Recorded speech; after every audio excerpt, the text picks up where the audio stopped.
Ambalima bamananka meno malikono ani maliko kan foli ani walimando obekata au bela jelema fu yan fu au sigorola au bisimila ka bidogo kun sorolon kibaru keneka Mali ministri nyama Abdoulaye Idrissa Maiga ayaka gouvernement kuraka furuba sigili baroke ni dantigeli doye dantigeli minu ukama ko déclaration politique générale akera Mali wasablone konnana anga jengo sorolon nyamada anye do yala munu ye ngania koroye nga u make walewe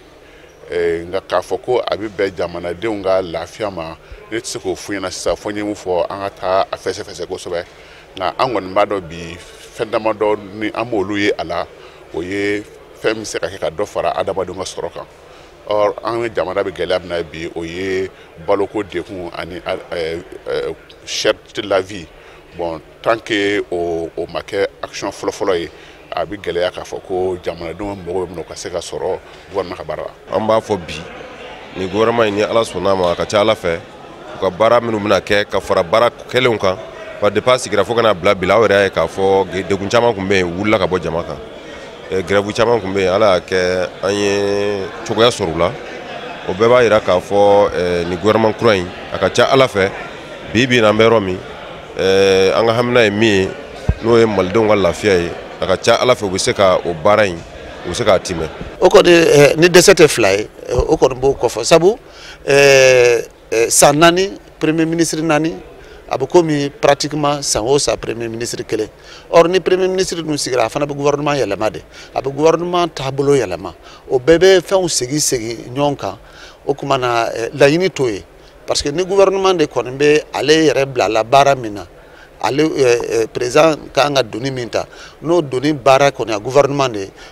yelema bayi o bi finye de yira abi dessa de fana yira no ko mba don ni min na l'influence ni mena minke temelon tena seko ke kadaka parce que temelon ibeka tun beka olu tati kasoro vraiment olu ni amaski ka tablo do yira nyona ka campagne keni oye ka malien nason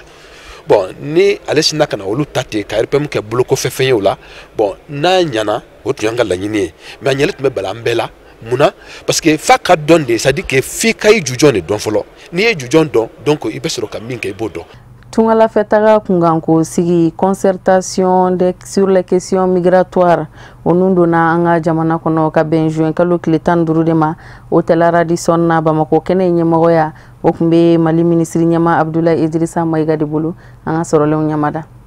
ka damine juin kalo kletan durula kata bla juin kalo kletan ani wolon vlala sigi do bena ke Bamako dunanjigi sodola nu kwa makora de Bamako amba oladenia ka fo o sigi nunu akuma nyogonya ani a hakli jagabo olu bela jelimi na ke kanyeshin tungala taka kunyawdima kasangani o kle damadama insigi Mali ministri so minga chaw benendo Mali jamana kono de munu sigiyoro benendo jamana kokana ma olu ka chaw nyena boli ministère des Maliens de l'extérieur ministri so yin aye kuna foni dikene do sigi senka wala sa ka bela jeli la donia Mali kono ani Mali koka nin kle sabala jere kunka sigi mini abara obido ministri so nyere ka chaw de kadara kono korofo bena boli kenenka olu bela jelimi na talike tungala feta kunyawdika donc anya wele kana parce que gouvernement be ka laini do de boloda na to ko concertation nationale sur les questions migratoires donc famiye anga tunga tagala ka kunkoe donc gouvernement ya yamaria concertation nga ke clé saba konnana jeudi vendredi et samedi le 15 16 et 17 juin 2017 à Radisson Bulula.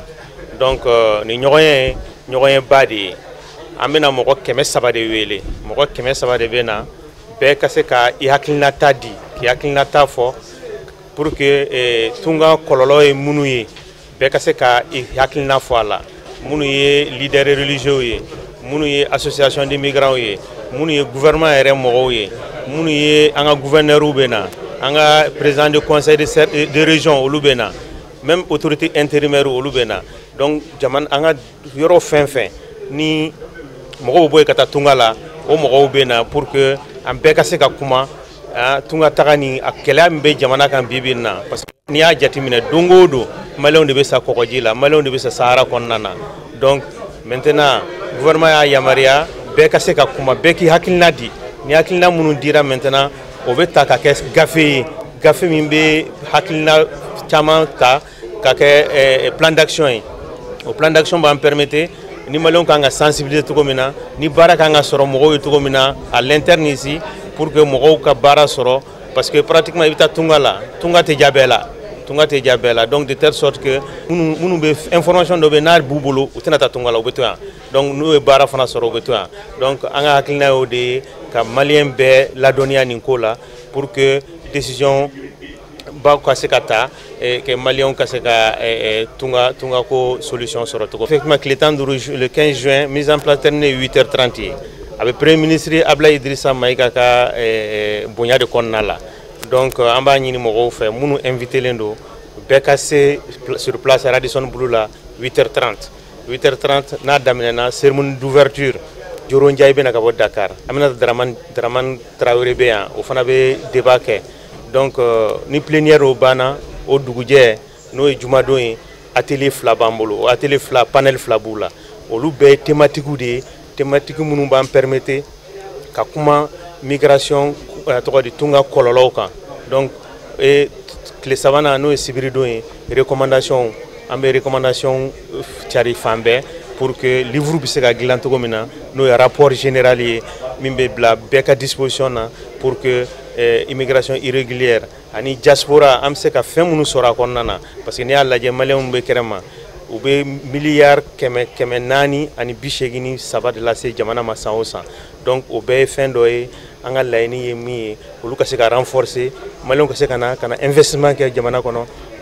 pour que Mali bɛ se ka bɔ nɔgɔ la cogo min na. Hakili jagabɔ sigi in kɛnɛ kan maa o maa ni tungalataga kunkanko kumaw ti fɔ ni o dama don a la olu bɛɛ lajɛlen mina jɛ ka ɲɔgɔn sɔrɔ tile 3 in kɔnɔ an b'aw ladɔnniya k'a fɔ hakili jagabɔ sigi min filɛ ni a bɛna kɛ tungalataga koɲɛw kun kan a baaraw nu bɛ don ka bɛn juillet kalo tile 15 ma a kɛnɛ ɲɛmɔgɔya o kalifalen don Mali minisiri ɲɛmaa la ni o ye Abdoulaye Idrissa Maïga ye kɛnɛ in a bɛ sigi sen kan dunanjigiso hôtel Radisson Blu de Bamako de la tile 15 min talen don kungo kɔnɔna ani sigida lakanani koɲɛw kama n'u ko a ma ko quinzaine de l'environnement o kadara kɔnɔna na Mali minisiri min ka cɛw bɛnnen don sigida koɲɛw ɲɛnabɔli ma a ye taama kɛ ka ɲɛsin lulu ma ni o ye sanubɔyɔrɔ ye kɛɲɛba cercle kɔnɔna na an ka jɛyanko sɔrɔlenw ɲɛmada.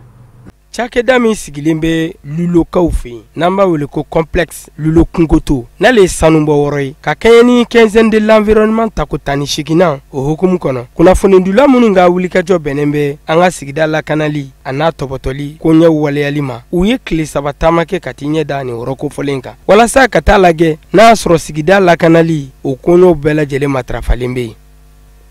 aw ka nali diyara n ye kosɛbɛ parce que maa n'i bɛ yɔrɔ la n'i bɛ ko la ni mɔgɔw t'a dɔn ni nana ka na mɔgɔw bɔ kunpa la o ye ko ɲumanba ye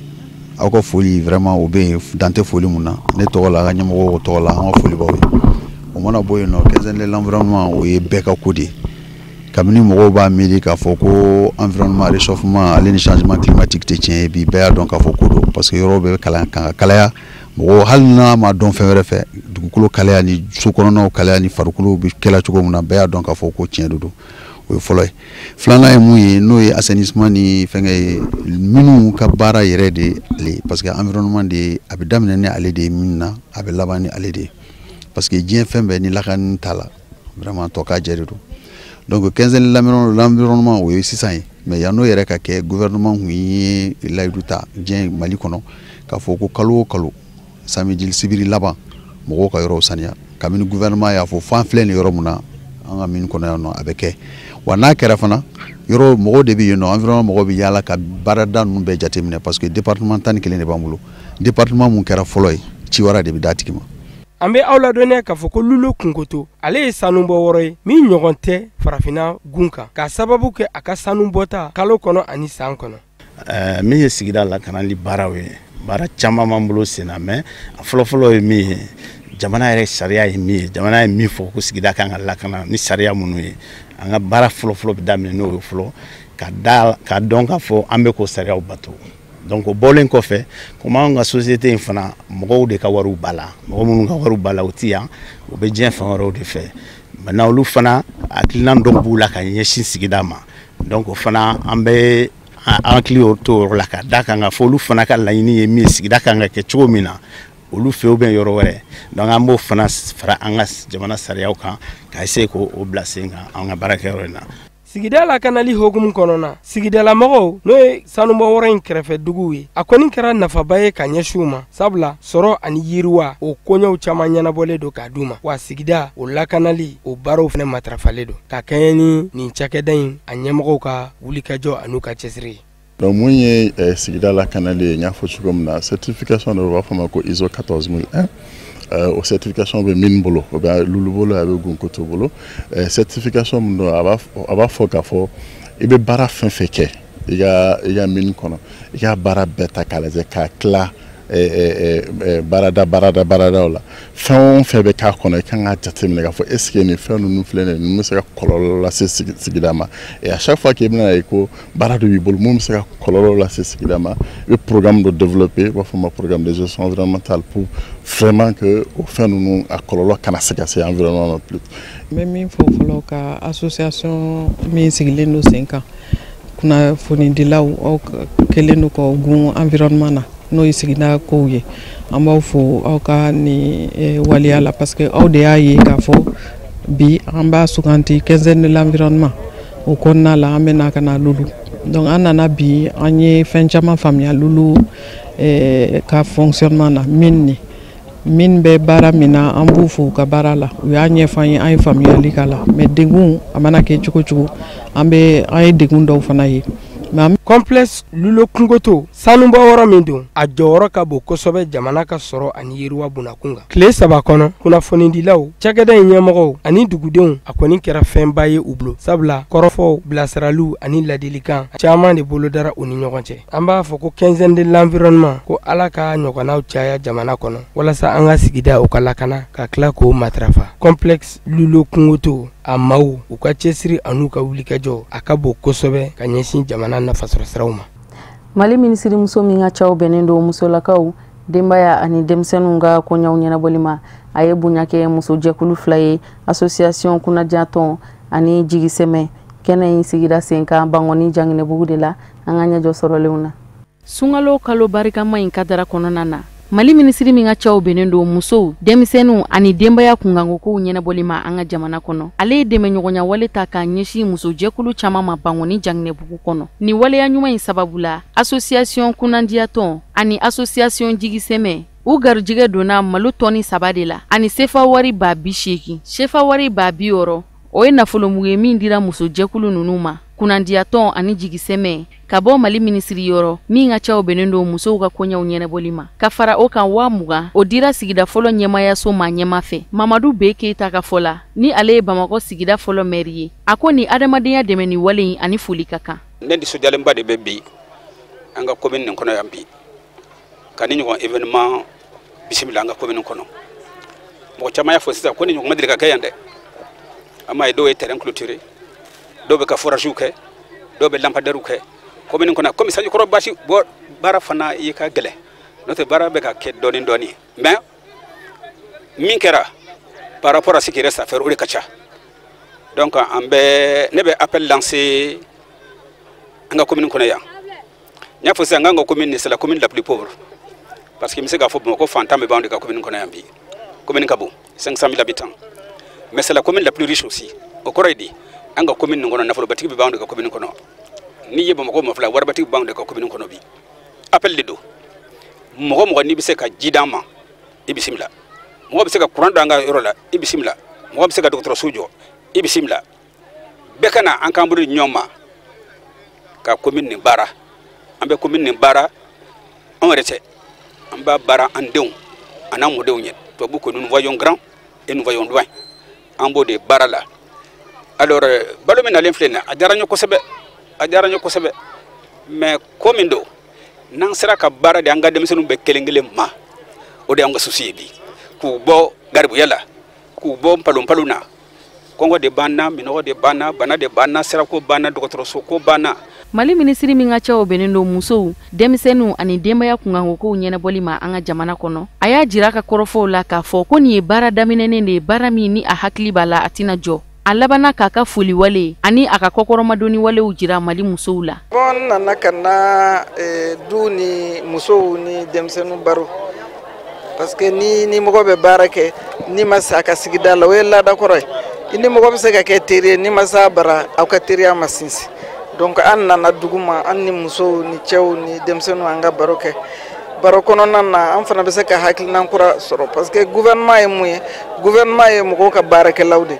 n'an ma na mɔgɔw fɛ k'a lajɛ an bɛ baara k'u ye cogoya min na an kan ka baara min k'u ye a bɛ se ka kɛ fiɲɛ an ka gouvernement na donc o de la ne nana bi parce que bɛɛ b'a dɔn an yɛrɛ ka diɲɛlatigɛ ye an ka du ye dutigi ye cɛ ye muso jɔyɔrɔ b'a la denmisɛnnin o de ye an ka laɲini ye denmisɛnnin ɲɛnama denmisɛnnin minnu ye baara sɔrɔ denmisɛnnin hakili sigilen denmisɛnnin min bɛ se ka kɛ an yɛrɛ jigiw ye donc n'an nana bi Janginɛbugu pour que an ni baw ni faw ni denmisɛnninw yɛrɛ ka kuma u k'u laɲini fɔ o yɛrɛ de kɛra parce que bɛɛ kumana an ma mɔgɔ ye min ye nɛnini kɛ an ma mɔgɔ ye min ye furukufuruku kɛ u y'u ka laɲini ɲini denmisɛnninya ka hukumu kɔnɔ dutigiw ye u musow ka kuma dafa ji tɛ yen kuran tɛ yen ɲamabɔyɔrɔ tɛ yen hakilila o kɔni ye fɛn ye min ni bɛ mɔgɔw kunna hadamadenw kunna u kan ka fɔ donc an fana y'o layidu ta u ye n'an taara ka n'a se gouvernement ma parce que an bɛ ɲɔgɔn dafa bɛɛ n'a ka baara donc an b'o ci fɔ hakilila ko ci jaabi fana n'ala ni kira sɔnna parce que o de y'an ka hamina ne bɛ wele bila an ka mɔgɔw ye n'i ye fɛn o fɛn fɔ u ko ji u ko ekɔliso u ko saniya o bɛɛ tɛ se ka sɔrɔ n'a lafiya tɛ jamana min kan an ka Mali bɛ yɔrɔ min bi na dusukun de ye ɲɔgɔn bila furukufuruku cayara an tɛ ka ɲɔgɔn faamuya jamana in bɛ ɲini ka jamana duman in bɛ ɲini ka kɛ jamana goman ye an dun ye jamana min ye n'an ye Mali ko fɔ yɔrɔ yɔrɔ pétrole t'an bolo gaz t'an bolo warimugu t'an bolo mais hɔrɔnya ni danbe b'an fɛ bɛn ni fɛn b'an an bɛɛ bɛ ko to ɲagan t'a la o b'an bara bon o yɛrɛ bɛ ɲini ka tiɲɛ donc jigiyaw bɛ ɲini ka tiɲɛ an bɛ laɲini de kɛ bɛn de ka sabati an bɛ fɛn o fɛn ɲini n'an bɛnnen don na lafiya b'an ka jamana n'an bɛ taa ka segin kɛ o bɛɛ bɛ se ka sɔrɔ an b'aw ladɔnniya k'a fɔ nin kɛnɛ a kun cɛra ni duwawu don ye Joyila wasadenw u taara ɲɛfɔli kɛ u ka dugudenw ye baara bolodalen kun kan o senfɛ yɛlɛma kura min ni o kan ka don Mali jamana sariya sunbaw la u taara walawalali kɛ ka ɲɛsin o baaraw de ma an ka ɲɛjɔ sɔrɔlenw na tile 9 dɔrɔn sariya kura in tali ka don bala an ka wasabulon maaw fɛ Joyila wasadenkulu n'u ka ɲɛma ye Mahamadu Jarasuba olu kɛni kɛra mɔgɔ fɔlɔ ye minnu teliyara ka taa nin ko komasegi kɛ u ka sigidaw la ni an b'a wele ko restitution maa minnu ye danaya daw kan u k'u jɔyɔrɔ fa o kadara kɔnɔ u ka sigida ɲɛmɔgɔw dugutigiw conseiller communaux cɛ ani musow denmisɛn ani mɔgɔkɔrɔba u kɔni bɛɛ lajɛlen bɔra fan bɛɛ lajɛlen fɛ commune 23 kɔnɔ ka na u ka wasadenw lamɛn u ka nin komasegin senfɛ n'a nafa bonyara kosɛbɛ an bɛ députés fo u ka hakili ɲumanya na u nana kuma in fɔ an ɲɛna a diyara n ye mɛn da ye mɛn tigi ye u ye baara min kɛ baara in diyara ne kɔni jaabi kun ye n tɛ se k'a fɔ bɛɛ dɛ parce que ni ko an ka kuma ni tiɲɛ yɛrɛ de baara kɛra baara ɲana parce que ni référendum kɔrɔ ye mun ye gouvernement b'a fɛ de k'a fɔ n bɛ se ka baara kɛ hakili sigi la cogo min ka taa sɔrɔ politique mɔgɔ sen t'a la maa wɛrɛ sen t'a la n b'a fɛ yɛlɛma min ka na an ka taa dulon fasodenw yɛrɛ la o fasoden minnu ye ne sigi ka aw sigi a bɛ ka danaya de ɲini de wasaden Mahamadu Jarasuba ka fɔ la u ka nin wulikajɔ ni nin cɛsiri a kun ti dɔwɛrɛ ye walasa k'u ka sigidaladenw ka kɔmasegin k'u ye ka tila k'u la kunnafoni ka kɛɲɛ ni baara min bolodalen bɛ an ka jamana ɲɛmɔgɔ fɛ n'o ye an ka sariya sunba yɛlɛma min ka an ka don la ni an b'a wele ko référendum o kadara kɔnɔ Jarasuba y'a yira k'a fɔ ko nin baara in ma dabɔ dɔwɛrɛ kama walasa bolonɔbila min kɛra sɛbɛn na an ka jamana kɔnɔ ani bɛn ani sigikafɔ min bolodalen bɛ an ka jamana kɔnɔ walasa k'o kow bɛɛ lajɛlen sɛmɛntiya ni ka bɛn ni référendum donné bala réunion ni a bonna fɛn min kan o tun ye députés ye loi min voté o don n'o tun bɛ constitution kan constitution tɛ fɔra o y'an ka jamana sariyaba de an y'o voté o don donc n'an y'a voté a ka ɲi an ka na kɔnɔko fɔ mɔgɔw ye n'an ma na kɔnɔko fɔ mɔgɔw ye a waati la u bɛna kuma wɛrɛ mɛn min tɛ fɛn kɔnɔ donc n'u kunkolo yɛlɛmana la donc anw b'an ka baara kɛ o de y'a to an kɔnna ka na an badenw wele ka na an kɔrɔkɛw wele k'an faw wele k'an muso n'an dɔgɔninw ni denmisɛnw wele u ka n'a lamɛn fɛn min bɛ yen tiɲɛ na an ka tiɲɛ fɔ mɔgɔw ye bi tiɲɛ de fɔra mɔgɔw ye vraiment bi ne nisɔndiyaba sɔrɔ nisɔndiya fɔlɔfɔlɔ ye mun ye mɔgɔ cayara mɔgɔ bɔra san nana bi dɛ mɔgɔ bɔra fɔ mɛnna mɔgɔ bɔra fɔ jɛbɛ mɔgɔ bɔra fɔ bɛlɛkɔ ka na nin na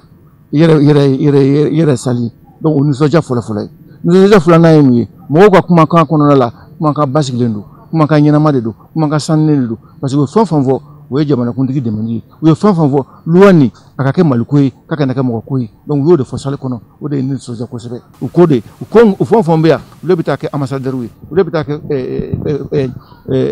lasigidenw de ka ci fɔ mɔgɔw ye. An b'a yira la k'a fɔ honorable Mahamadu Jarasuba ale n'a tɔw n'o Cheikh Fantamadi Traoré ani Dawuda Kulibali u k'u bɛɛ lajɛlen ye u sinsin fɛn min kan n'o de ye k'a yira k'a fɔ sariya sunba in yɛlɛma min bɛna don a la ko a bɛna kɛ sababu ɲuman ye ka ɲɛsin an ka jamana ma kɛrɛnkɛrɛnnenya la Sénat o min bɛna bila sen kan ani Cour des comptes ani an ka maliden minnu sigilen bɛ jamana wɛrɛw kan olu fana tɔgɔla wasaden o bɛna bila sen kan u y'a ɲini jɔyilakaw fɛ k'u bɛɛ lajɛlen k'u hakili to kɔrɔfɔ ninnu na wa maa minnu yera nin ko kɛnɛ kan u fana ye layidu ta wasaden ninnu ye ko ni Ala sɔnna ma n'u seginna u bɔyɔrɔw la u fana na ci ninnu lase a laseko ɲuman na.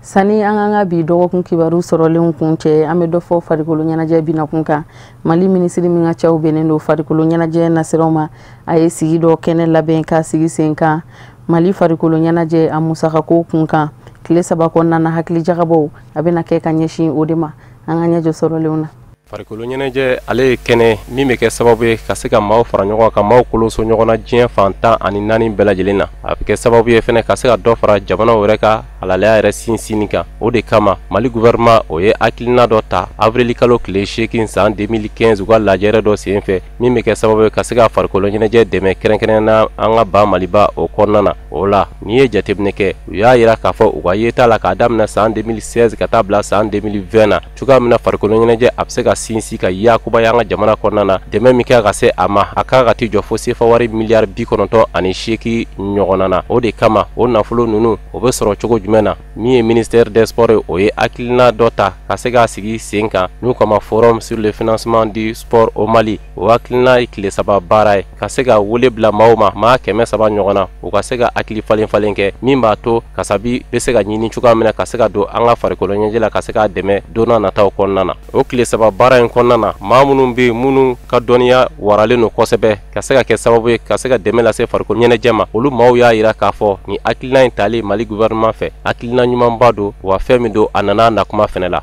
Baara min bɛ sen na baara belebeleba don parce que aujourd'hui n'i y'a mɛn farikolo ɲɛnajɛ financement don bi bi na pour que ka équipe ɲuman sɔrɔ pour que ka stratégie ɲuman monter il faut que ka financement sɔrɔ mais financement fana tɛ sɔrɔ o cogo la financement baara de b'a kɔfɛ pour que ka sponsor sɔrɔ sponsor ɲini cogo de bɛ sponsor bi sponsorw bɛ yen mais u bɛ investi projets de la u bɛ investi programme ɲumanw de la je crois que ministère ye hakilina ɲuman sɔrɔ parce que u y'a ye k'a fɔ bi farikolo ɲɛnajɛ